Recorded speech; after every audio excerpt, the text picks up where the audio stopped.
এক ব্রিটিশ সাংবাদিক প্রশ্ন করেছিলেন ভ্লাদিমির পুতিনের পশ্চিমের বিরুদ্ধে যুদ্ধের হুঁশিয়ারি প্রসঙ্গে, আর তাতেই মেজাজ হারালেন মার্কিন প্রেসিডেন্ট জো বাইডেন। বললেন, আমি যতক্ষণ কথা বলছি আপনি চুপ করে থাকুন, ঠিক আছে?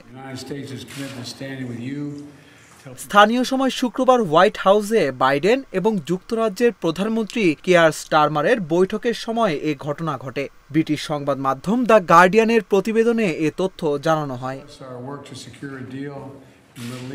সম্প্রতি রুশ প্রেসিডেন্ট বলেছেন, যদি পশ্চিম ইউক্রেনকে রাশিয়ায় হামলার জন্য দূরপাল্লার ক্ষেপণাস্ত্র ব্যবহারের অনুমতি দেয়, তার মানে তারা সরাসরি যুদ্ধে নেমে পড়েছে, আর তাহলে যুদ্ধের চরিত্রটাই বদলে যাবে। সেক্ষেত্রে বাধ্য হয়ে সিদ্ধান্ত নিতে হবে রাশিয়াকে।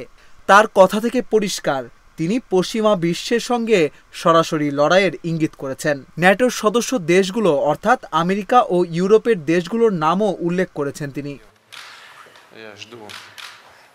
এ প্রসঙ্গে প্রশ্ন করলে বাইডেন বলেন, আমি পুতিনকে নিয়ে খুব একটা ভাবি না।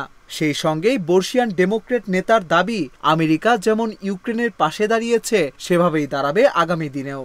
তার মতে পুতিন এই যুদ্ধ জিততে পারবে না। রাশিয়ার বিরুদ্ধে চলমান যুদ্ধে আমেরিকা ইউক্রেনকে $55.7 বিলিয়ন মার্কিন আর্থিক সাহায্য করেছে।